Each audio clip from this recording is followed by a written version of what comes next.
Alors bonjour Monsieur Briguelli. Alors j'ai voulu vous Bon. recevoir sur la chaîne. Bonjour. J'ai voulu vous recevoir sur la chaîne en fait pour ce livre qui vient de sortir le 29 août 2024 aux éditions de l'Archipel. Ça s'appelle L'école sous emprise. Donc c'est un livre qui est courageux, important, que les éditions de l'Archipel m'ont envoyé un petit peu avant et donc du coup j'ai pu le lire et c'est un livre dont il faut qu'on parle aujourd'hui. Alors, merci d'avoir accepté l'interview. Et du coup, pour ceux qui ne vous connaîtraient pas encore, à mon avis, ils sont pas très nombreux, mais est-ce que vous pourriez vous présenter, s'il vous plaît? Alors, Jean-Paul Bregueli, né et résident à Marseille, c'est-à-dire sur la ligne de front, si je puis dire, de la guerre à bas bruit qui se mène en France, agrégé de lettres, a enseigné en collège, en lycée, en fac, en classe prépa, etc. À peu près la totalité du système scolaire hors le primaire. Hein, avec des élèves extrêmement variés. J'ai enseigné dans un collège rural, j'ai enseigné dans des établissements de ZEP qui étaient, comment dire, la mère de toutes les ZEP, comme Aurélie Salam Hussein. Et voilà, j'ai vu la France dans sa diversité, comme on dit. J'ai vu la montée des communautarismes et j'ai vu surtout la dégringolade du niveau scolaire, dégringolade orchestrée, comme je l'ai expliqué dans mes livres précédents. Alors, effectivement, dans La Fabrique du Crétin, j'envoie nos spectateurs et nos auditeurs vers l'interview qu'on a fait et surtout vers votre livre, hein, qui est, enfin, vos livres, puisque en fait, c'est deux moments, La Fabrique du Crétin. Et je mettrai tous les liens en description pour ceux qui veulent justement lire ces deux livres, parce qu'à mon avis, ils sont très liés à ce dont on va parler aujourd'hui, mine de rien. Alors, je le disais, ce livre, il est intéressant, il fait un constat courageux et du coup, il fait un constat aujourd'hui dangereux parce que, on le sait, notre élite politique, intellectuelle s'est fait un devoir de nier la réalité de nos jours et vous, vous plongez en fait à pieds joints dans une réalité que personne ne veut voir. Je voulais savoir, avant de commencer de parler véritablement du livre, pourquoi est-ce que vous avez pris ce risque de dénoncer une réalité que finalement personne ne veut voir et du coup, oui, d'ouvrir les yeux, de tenter d'ouvrir les yeux aux bonnes volontés. Pourquoi est-ce que vous avez pris ce risque? Parce que c'est un risque en réalité. Alors, c'est un risque physique, hein, faut dire les choses carrément. Mais alors, on va préciser, je ne suis pas tout à fait le seul. Vous avez une sociologue ethnologue, Florence Bergeau-Blaclair, qui a sorti un bouquin sur le frérisme et ses réseaux l'année dernière, qui depuis est protégé par la police, d'ailleurs. C'est-à-dire qu'en France, On recevra quand sur la on chaîne dit d'ailleurs. la vérité, la Mm. police est obligée de vous protéger parce que la seule chose qui permet une vie pépère, c'est de vivre dans le mensonge. Voilà, ça c'est la base en quelque sorte. Et j'ai vu petit à petit un très grand nombre de mes collègues s'accommoder du mensonge. Vous savez, on est passé dans un monde orwellien où la vérité fonctionne à l'envers, où on vous dit la liberté c'est l'esclavage, l'ignorance c'est la force, etc. Tous les élèves sont des génies. Enfin, vous avez toute une série de formules comme ça. Mais non, l'emprise islamiste ne pose aucun problème. Et quelle importance s'ils viennent avec des voiles et des abayas à la piscine en djellaba, en burkini. Ben oui, il y a un problème, il y a un problème qui touche au fondement même de la République, qui est ce qu'on appelle la laïcité. Je rappelle que la laïcité est dans la Constitution de 1946 d'abord, puis de 1958. La France est une république laïque. Euh, Alors, dans la alors, loi, dans la loi de 1905, la laïcité n'était pas citée parce qu'elle allait de soi, en quelque sorte, hein, pour les hommes de la Troisième République.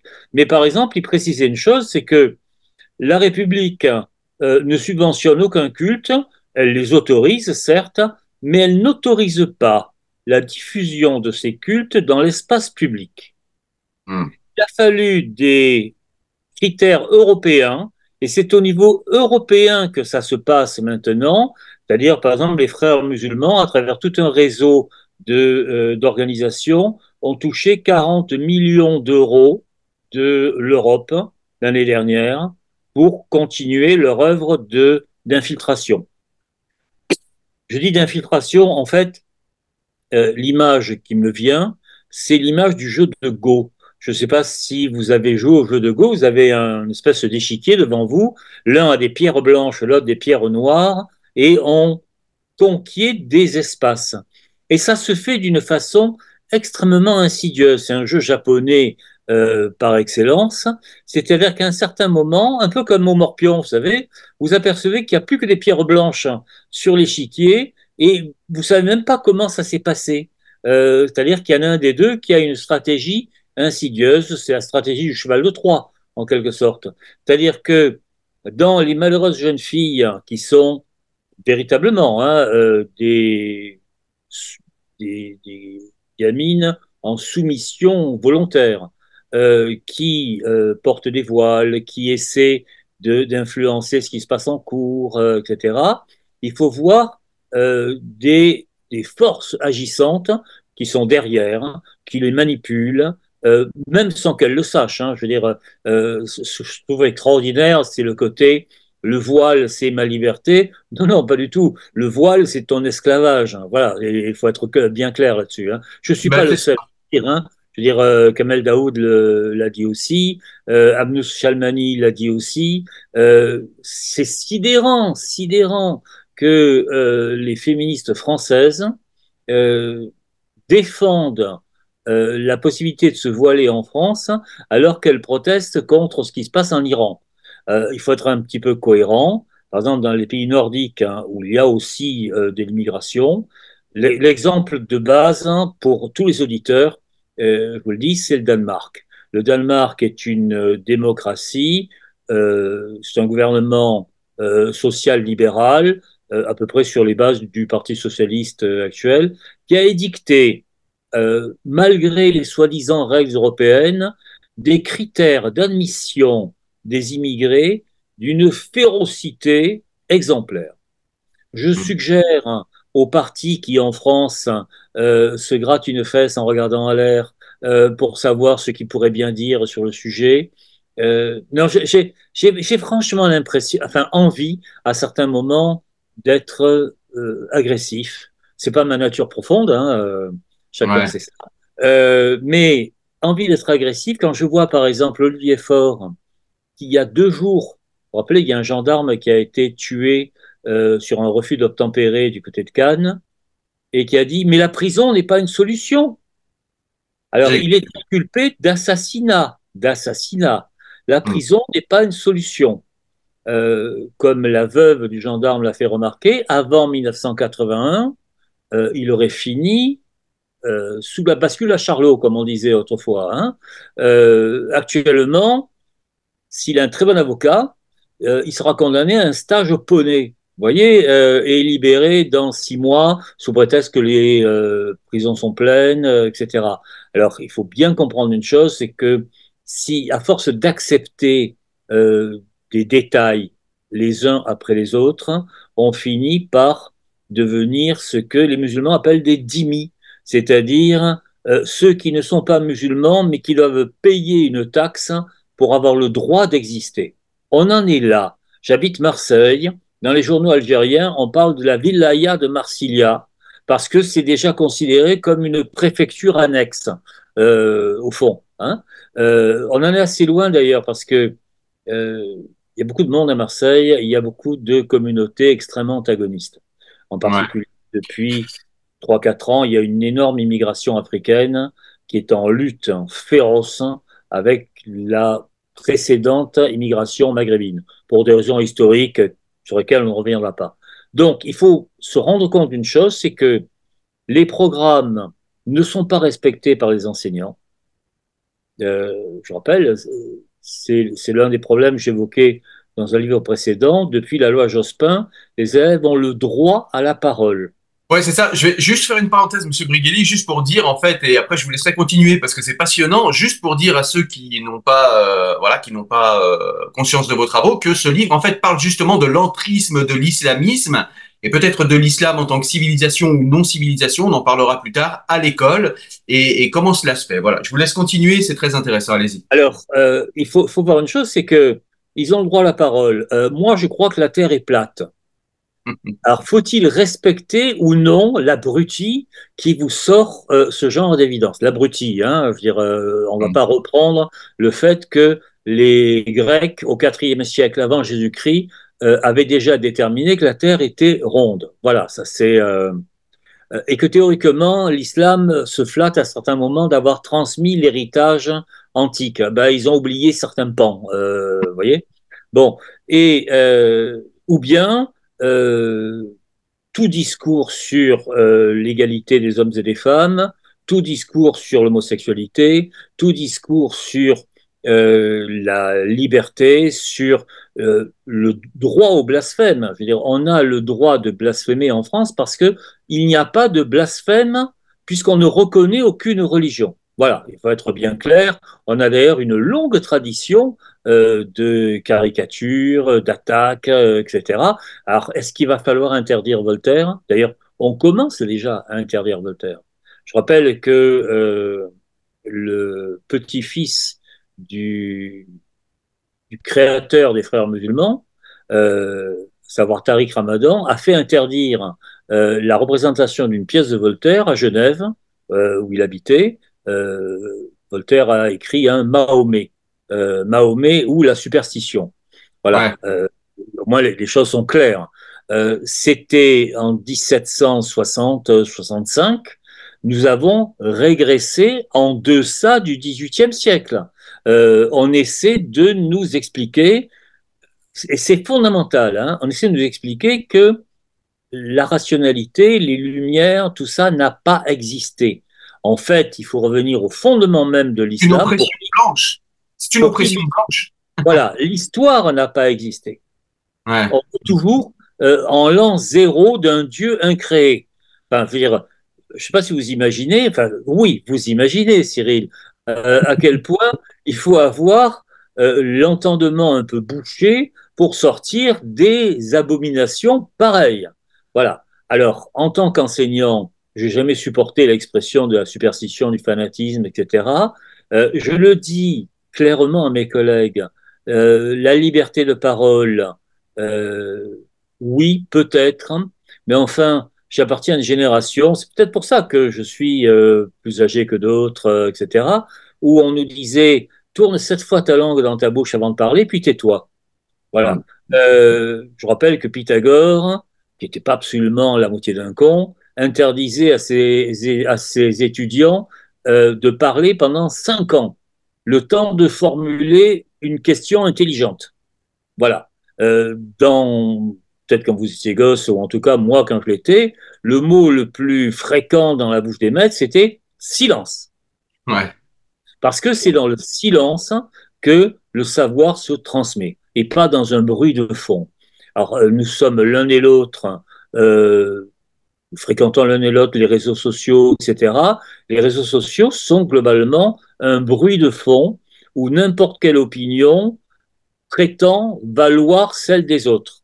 Mais non, c'est pas vrai. C'est pas vrai. Il y en a qui savent mieux que d'autres sur tel ou tel ou tel sujet. Et ce n'est pas vrai que nous sommes tous également intelligents, également savants, etc. Hein, y compris pour les élèves.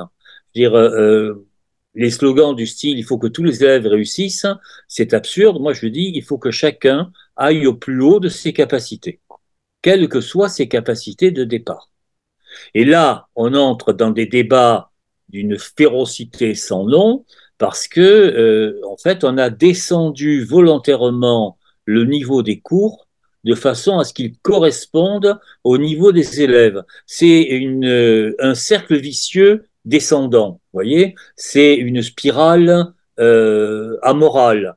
On constate par exemple que dans les quartiers, selon un grand nombre d'études, il y a un problème très sérieux de quotient intellectuel. Voilà, on va être très très clair. Il y a une raison à cette baisse de quotient intellectuel. J'invite tous les auditeurs à se renseigner sur la question. C'est le très grand nombre, en fait, dans le temps, de mariages consanguins.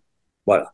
On arrive à des civilisations qui non seulement n'aiment pas le savoir, mais qui en plus de ça ont des pratiques sociales qui descendent sans arrêt la possibilité même du savoir.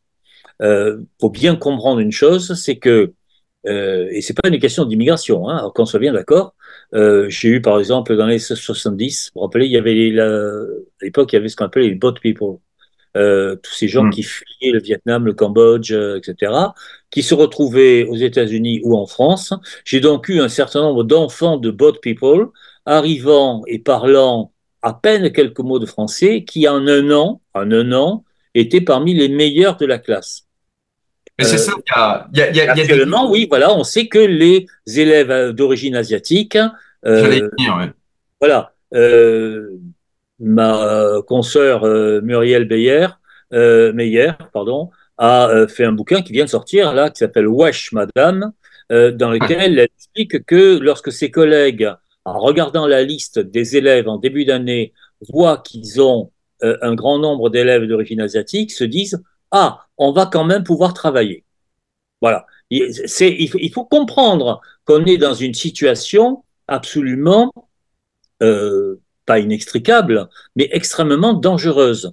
Parce que comme on a créé des classes ethniquement pures, il faut le dire froidement, hein, il faut faire comprendre que la carte scolaire telle qu'elle est actuellement fait que lorsque vous habitez dans un ghetto, vous allez dans le collège du ghetto et vous irez dans le lycée du ghetto, si vous y allez. Hein. C'est-à-dire que vous n'en sortirez jamais. Alors, vous avez un certain nombre de Saint-Jean-Bouche-d'Or qui plaident pour la mixité sociale, et leurs enfants, ils les mettent dans les collèges et des ghettos. Vous voyez, il y a une hypocrisie absolument extraordinaire. Alors, c'est à la fois contre le déni généralisé que j'écris, c'est contre l'hypocrisie généralisée, c'est contre la bonne conscience.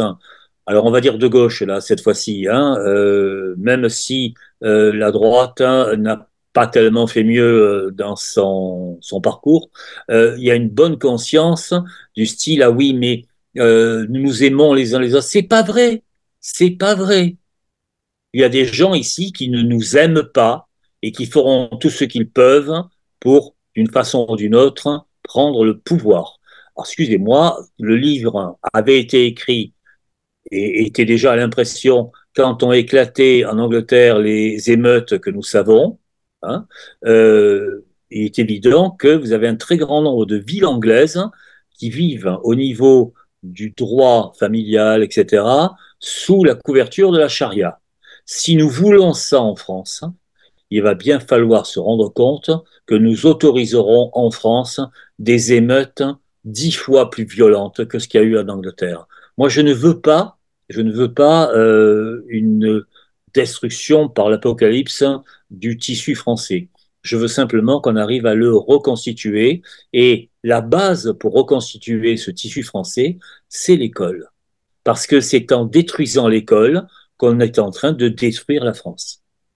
Ouais, et puis alors vous avez dit beaucoup de choses intéressantes. Vous avez parlé de la laïcité. J'aurais voulu qu'on parle de la laïcité en ce sens que souvent on réduit la laïcité à la loi de 1905, alors que pour moi la loi de 1905 est une conclusion. Vous l'avez dit, c'est parce que elle s'adressait à des esprits qui étaient déjà laïcisés, qui étaient déjà acquis à la laïcité. Parce que souvent, moi, c'est ce que je dis, quand on veut comprendre la laïcité, on peut pas la comprendre si on n'a pas lu Montaigne, si on n'a pas lu Spinoza, si on n'a pas lu Voltaire, si on n'a pas lu Étienne de la Boétie, on comprend rien à la laïcité française. Et donc souvent, quand les islamistes, parce que ça les arrange bien, la réduisent à la loi de 1905 en disant, regardez, on a le droit de faire ceci, de faire cela, la loi de 1905 n'en parle pas, ça c'est quelque chose à répéter à mon avis.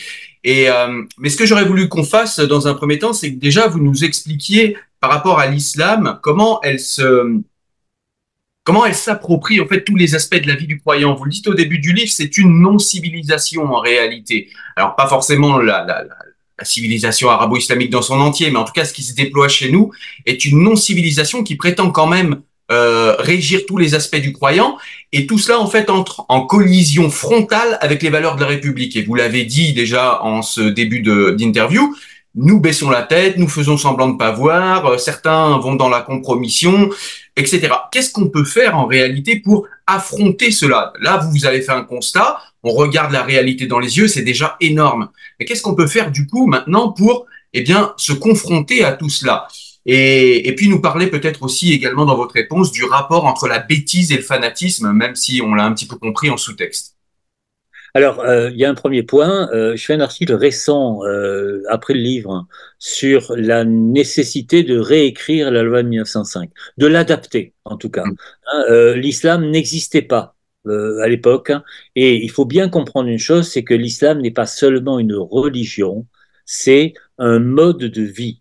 mm, Et il joue d'ailleurs très habilement sur la différence, hein. C'est-à-dire qu'il crée des associations qui sont soi-disant culturelles alors qu'elles sont cultuelles, etc. L'air de rien, si je peux dire. ouais, Mais c'est c'est un principe qui prétend régir chaque instant de la vie des individus.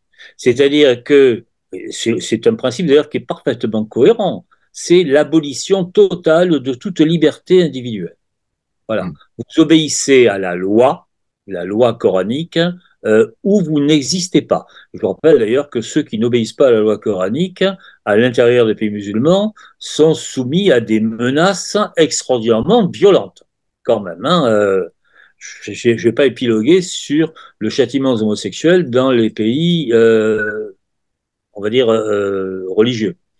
mm, Bon, alors faut bien comprendre ça. Ce n'est pas le christianisme, ce n'est pas ni le catholicisme, ni le protestantisme, ni quoi que ce soit que l'on a connu avant. Il s'agit de quelque chose de tout à fait différent. Quant à la laïcité, tout le monde se gargarise avec la laïcité. Alors, je vais faire une explication de texte très rapide. La laïcité, vous savez, c'est comme quand on dit la route pour aller à Paris. Il n'y en a qu'une. La laïcité, il n'y en a qu'une. Et il n'y a pas d'adjectif après. On ne parle pas de laïcité ouverte, on ne parle pas de laïcité à géométrie variable. J'ai expliqué dans un livre précédent qui s'appelait Liberté, égalité, laïcité, qu'il en est de la laïcité comme du je t'aime. Quand on vous dit je t'aime, bon voilà, vous savez, on effeuille la marguerite, un peu beaucoup passionnément, je t'aime. Voilà, vous êtes tout à fait comblé. Je t'aime un peu, je t'aime bien, je t'aime beaucoup.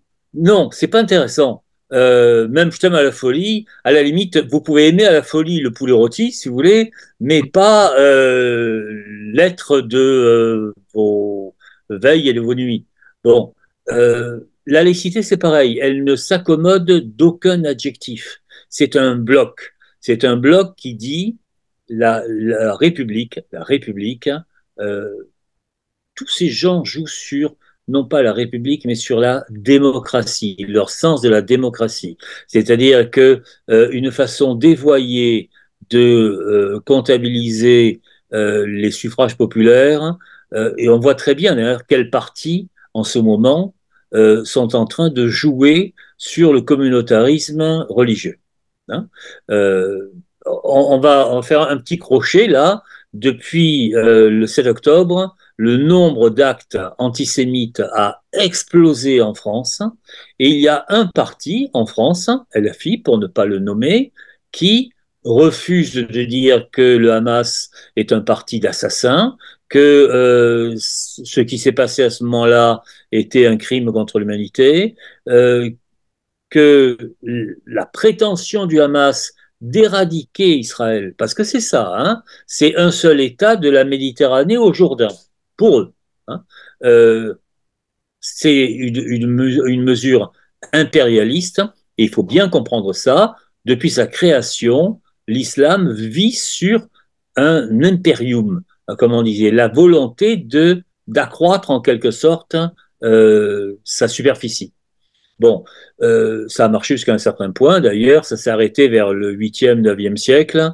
Et puis après, quand ils sont retrouvés face à des armées constituées, ils sont repliés derrière leurs propres frontières. Hein. Je suggère aux uns et aux autres de se renseigner sur la façon dont les Mongols ont traité le problème musulman à la frange de l'Empire. Bon, il faut voir une chose, c'est que ce n'est pas une religion. Florence Sévergeau-Blaclair parle d'une guerre à bas bruit en ce moment.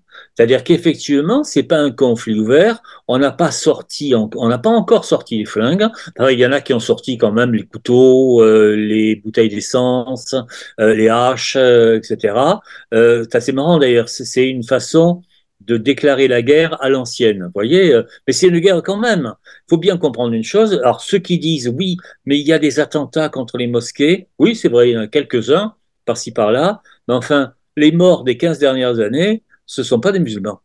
Mm. Voilà. C'est, Clairement.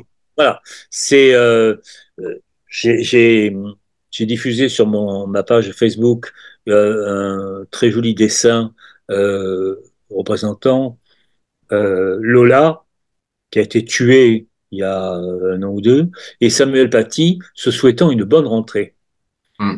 Il faut comprendre, bonne rentrée. Eux, Dominique Bernard, etc., des dizaines et des dizaines de personnes ne feront pas leur entrée parce qu'elles ont été tuées. Voilà. Il va falloir être clair là-dessus. Les enseignants qui refusent d'admettre ça n'ont pas leur place à l'école. Voilà, il faut être vraiment un peu rigoureux là-dessus.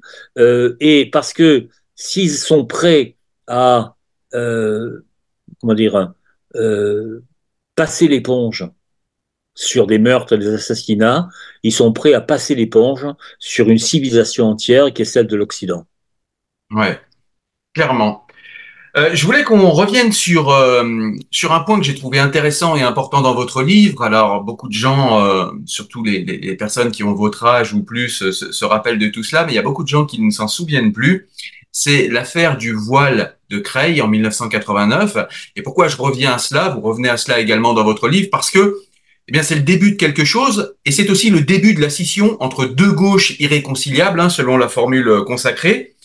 Et dans la gauche qui commençait à dénoncer cela, eh bien, il y a aujourd'hui des gens que la gauche a rejetés, comme Elisabeth Badinter, comme Non, mais Finkielkraut. enfin, qui sont ces gens qui donnent des brevets de gauche ou des brevets d'extrême droite? Alors, Elisabeth Badinter ou Régis Debray sont d'extrême droite maintenant. Hein. C'est ça. Non, mais ou moi-même d'ailleurs, hein, ça, on n'hésite pas. Comment il écrit pour Causeur. Causeur est un canard d'extrême droite. D'ailleurs, la preuve, c'est qu'il y a Elisabeth Lévy à la tête de Causeur. Elle est forcément d'extrême droite puisqu'elle travaille sur CNews. Mais nous, on écoute France Inter. On est dans le camp du bien. Bon, alors on va gommer tout Ça, ça. c'est fait. C'est pour ça que vous avez une vraie utilité, Cyril, une vraie fonction, parce qu'il faut créer des contre-pouvoirs qui disent les choses telles qu'elles sont actuellement, vu que le discours de la doxa dominante est un discours lénifiant et qui pratique le déni, mais d'une façon permanente.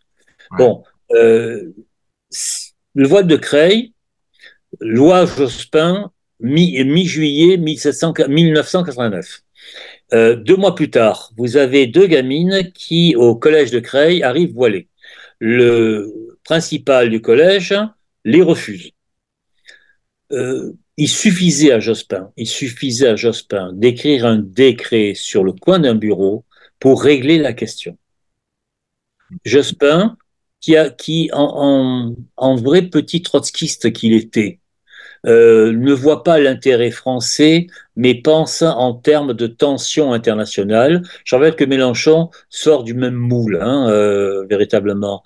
Repasse à la patate chaude au Conseil d'État, qui va mettre des années avant de rendre un décret. Et Jospin lui-même a cette phrase extraordinaire, que je cite dans mon livre, qu'est-ce que vous voulez que ça me fasse à moi que la France s'islamise? Voilà. Je peux vous dire une chose, c'est que à d'autres époques, il a intrigué pour que ses enfants aillent dans un très très bon lycée du 7e arrondissement, pas dans un lycée ghetto de Seine-Saint-Denis. Vous voyez, il faut être parfaitement clair là-dessus. Cette gauche bobo euh, effectivement, dans le déni le plus total, hein, va vous dire, mais comment, nous n'avons aucun problème avec l'islam, il devrait venir voir. Il devrait venir voir. De la même façon, je l'ai écrit aussi il n'y a pas très longtemps, un certain nombre de Parisiens devraient aller en province de temps en temps parce qu'ils se disent, mais enfin, qu'est-ce que c'est que ces ploucs qui votent pour le Rassemblement national? Alors qu'ils votaient communistes il y a une vingtaine d'années d'ailleurs. Hein. J'ai des liens familiaux dans l'Hérault, par exemple. C'était la frontière rouge des viticulteurs d'extrême gauche. Bon, ils votent actuellement pour alors, ce qu'on appelle communément l'extrême droite, si le Rassemblement national et l'extrême droite, moi je suis le roi des éléphants. Vous voyez, c'est assez marrant de se faire traiter de fasciste. Hein.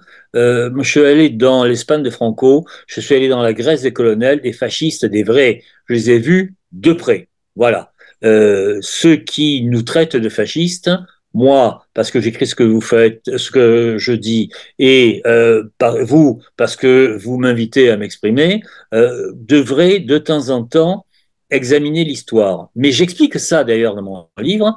Ouais, L'histoire est en train de disparaître. ouais, On n'étudie plus véritablement l'histoire, on constate juste, on parle de l'histoire immédiate. Et lorsqu'on évoque des événements antérieurs, on vous dit ah oui mais maintenant c'est pas pareil. Mais si c'est pareil. Alors, je le signale à mes amis de gauche, je leur conseille de relire le coup d'État de Louis-Napoléon Bonaparte de Karl Marx, dans lequel il explique que lorsque Hegel a dit que l'histoire se répétait, il avait oublié que la première fois ce qui était tragédie se répète en farce. Bon, on est actuellement à la farce de la farce en quelque sorte. Ça ne cesse de se répéter en descendant au fond. Mais au bout du bout, on va récupérer la tragédie si on continue comme ça. Voilà. Alors, il faut bien comprendre une chose, c'est que il y a une façon de réagir, une façon républicaine de réagir, tout simplement, hein, qui est d'apprendre aux enfants le français tel qu'il se parle véritablement bien. Vous savez, ça a commencé il y a très longtemps, hein, dans les années 60. Il y a eu une enquête du ministère pour savoir si on allait enseigner le français de la rue ou continuer à enseigner le français littéraire. Et l'État profond a dit, ben, on va leur enseigner le français de la rue. Wesh, madame. Hein euh, c'est ça. Hein, je rappelle que vous, moi, nous avons appris quand nous étions petits des fables de La Fontaine, etc. C'est-à-dire ce que le français fait de plus beau. Voilà. Et ce que nous devons enseigner, c'est justement ce qu'il y a de plus beau, qu'il s'agisse de littérature, qu'il s'agisse de mathématiques, qu'il s'agisse de sciences, qu'il s'agisse d'histoire. Et d'histoire, salut les profs d'histoire, quand vous faites des cours sur l'esclavage, oubliez les décrets de Madame Taubira, il y a eu une traite saharienne qui a été infiniment plus sauvage, plus longue et plus violente que la traite atlantique. Voilà. Il va falloir mettre les responsabilités. D'ailleurs, tous les gens qui sont d'origine maghrébine savent qu'il y a un conflit avec l'Afrique noire qui est autrement plus violent, au fond, que le conflit avec l'Occident. Voilà. C'est assez marrant, en un sens, de voir que des pays africains musulmans ne supportent pas les pays musulmans non africains. Euh, Ça, c'est une règle générale. Mais parce qu'ils se sont fait haïr, hein, ils se sont fait haïr très sérieusement. Moi, j'ai eu des élèves me disant, mais c'est pas vrai, monsieur. Alors, leur savoir, bien entendu, arrivé de la mosquée du coin, c'est pas vrai. La preuve, c'est qu'il n'y a pas de noirs dans les pays musulmans. Et non, mon grand, on les châtrait avant. Alors, pour se reproduire, c'était un peu compliqué. Et ouais, il en survivait un sur 10 ou un sur 20. Voilà. Les autres étaient abandonnés dans les sables du désert. Euh, faut bien comprendre que l'histoire a été un très long processus de violence épouvantable, hein, et que si nous voulons éviter une résurgence des violences, il faut justement enseigner sans cesse, enseigner le détail, ne pas enseigner la culpabilité parce que ni vous ni moi ne sommes responsables de ce que nos parents, grands-parents ou ancêtres ont fait. Voilà, c'était effectivement une autre époque. Mais nous devons enseigner ce qui s'est fait, nous devons enseigner la langue, nous devons enseigner les sciences, nous devons enseigner le progrès, c'est-à-dire que nous devons tendre effectivement vers les Lumières, et que les Lumières, actuellement, eh ben, il se trouve que c'est pas l'islam. Voilà. C'est clair. Alors, je voulais vous emmener sur un sujet dont vous ne parlez pas dans le livre, mais c'est un sujet, voilà, si vous n'avez rien à en dire, peu importe, mais ça m'étonnerait, à mon avis, ça va vous intéresser.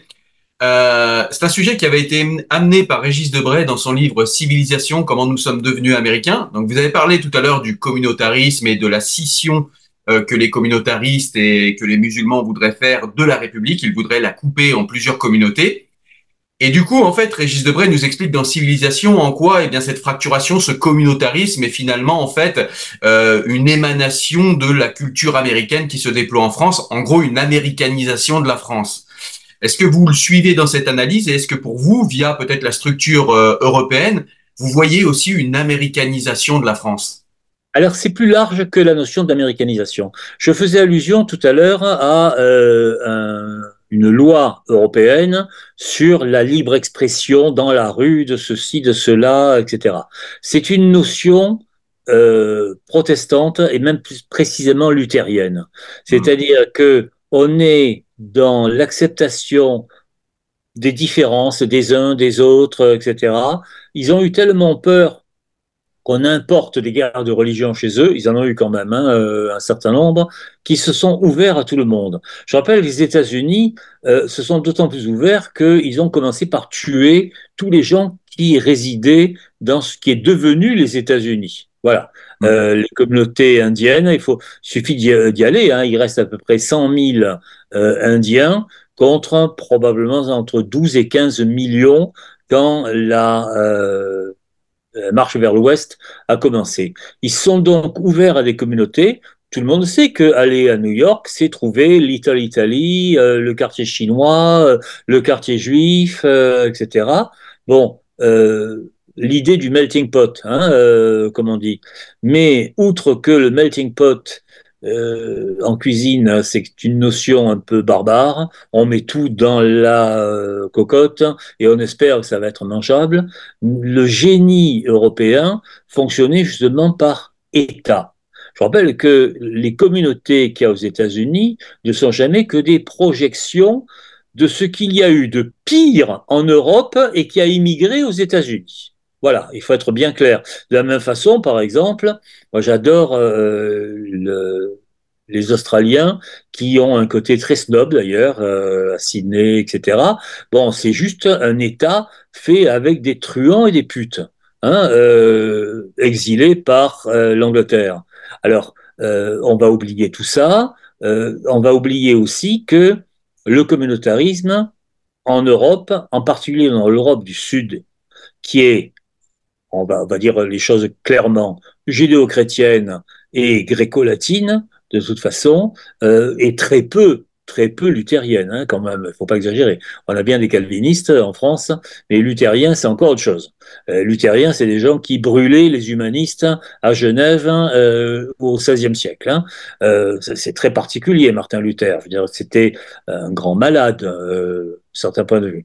Bon, c'est une vision, effectivement, et je suis tout à fait d'accord avec Régis Debray. Hein. Je cite dans mon livre l'intégralité de la lettre signée par Régis Debray, Elisabeth Badinter, etc. Ils étaient quatre hein, sur la question du voile de Creil et qui annonçait tout ce qui allait se passer. Bon, on reprend la lettre actuellement, elle n'a pas pris une ride, sauf la seule ride, c'est que Saint-Jean-Bouche-d'Or, qui vote PS, Nouveau Front Populaire, blablabla, dit ah mais ce sont des gens d'extrême droite, ce sont des fascistes, etc. Mais qui tu es pour penser que Elisabeth Badinter est fasciste? Je veux dire, on est dans un grotesque absolu, ce qu'on appelle le grotesque orwellien, l'inversion en quelque sorte des valeurs, des raisonnements, etc. Donc, vous avez raison, on essaie d'instaurer un système euh, communautariste en France, comme il existe aux États-Unis, comme il existe aussi un peu en Allemagne. Hein. Je rappelle, en Allemagne, les Länder, par exemple, ont une autonomie qui est complètement différente. Bon, ça a tellement bien marché que il va y avoir des élections dans je ne sais plus quelle land allemand, là, dans les 2 jours à venir, et qu'on s'attend à une victoire écrasante d'une extrême droite qui, elle, il n'y a pas de problème, est raciste. Voilà, c'est tout ce qu'on aura gagné à importer un petit million de réfugiés syriens en Allemagne. Qui se sont livrés à toutes sortes d'exactions et qui continuent d'ailleurs à tuer des gens au couteau, à droite, à gauche, etc. Et après, les gens disent, ah là là, oui, mais c'était un détraqué. Mais ça fait beaucoup de détraqués. C'est-à-dire qu'on peut se demander ce qu'il en est d'une religion qui fabrique autant de détraqués. Vous voyez, est-ce qu'il n'y aurait pas derrière des orchestrateurs, en quelque sorte, qui, sans vouloir être jamais au premier plan, suggère juste que, ma foi, ce serait peut-être pas mal de brûler le lieu de culte juif de la Grande Motte. Vous voyez, ça c'était il y a quelques jours. À dire, ah oui, mais ce sont des détraqués, ce sont... Non, non, non, il va falloir être appelé les choses par leur nom. On a des extrémistes qui sont juste les forces euh, d'avant-garde, en quelque sorte, d'une armée d'occupation dont il va falloir, non pas se débarrasser, je ne suis pas du tout comme ça, mais qu'il va falloir assimiler. La France a un projet de civilisation qui est l'assimilation, le fait de se fondre dans une communauté unique et républicaine. Ceux qui ne veulent pas le faire peuvent être priés à ce moment-là d'aller se faire voir ailleurs.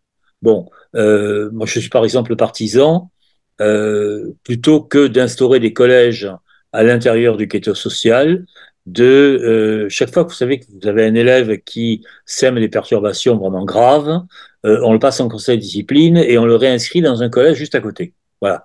Alors je suis partisan de le réinscrire effectivement à 200 kilomètres de là, en internat. Hein. On a inventé un truc qui s'appelait les internats d'excellence.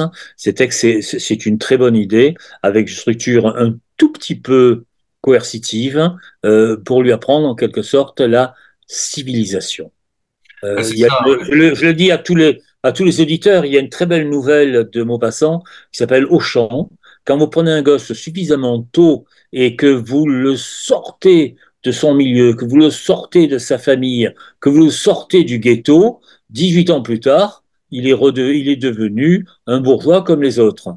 Voilà. Je n'aspire pas à aider les narcotrafiquants de 12 ans à rester narcotrafiquants toute leur vie, c'est-à-dire d'être tués à 20 ou 25 ans.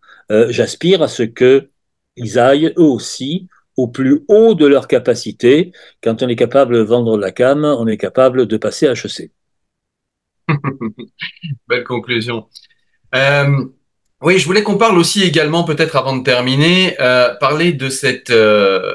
Alors, déjà, juste un point rapide, si vous pouvez nous expliquer rapidement, je vais faire appel à une question à laquelle, à mon avis, vous avez déjà réfléchi, c'est que tout ce que vous énoncez, que ce soit des choses qui nous ont marqué comme Samuel Paty, Dominique Bernard, ou bien les faits divers plus récents, la plupart des gens de gauche, la plupart des, on va pas se cacher, des électeurs LFI, vont vous dire non mais attendez, mais tout ça là, vous êtes en train de tordre la réalité, ce ne sont que des faits divers. Et comment on peut répondre à ces gens devant cette accumulation de faits divers? Leur dire non mais attendez, là il y a un fait de société, c'est plus simplement un fait divers ou quelques faits divers qu'on brandit pour créer de toutes pièces une réalité. Là il y a une vraie réalité. Est-ce qu'il y a des gens qu'on peut écouter, des professeurs, alors il y a des intellectuels, vous avez parlé de Florence Bergeau-Blacker, évidemment, d'une de vos collègues, il y a quand même des gens qui font un travail sérieux et qu'il faut écouter. Mais comment on peut répondre à ces gens qui nous disent ah mais attendez, ça, ce ne sont que des faits divers. Ben, écoutez, un fait divers ou 2 faits divers, ça reste des faits divers. Hmm. 500 faits divers s'appelle une guerre. Vous voyez, Ouais. il faut bien comprendre les choses, c'est que quand vous arrivez, c'est un peu comme c'est une question de masse critique.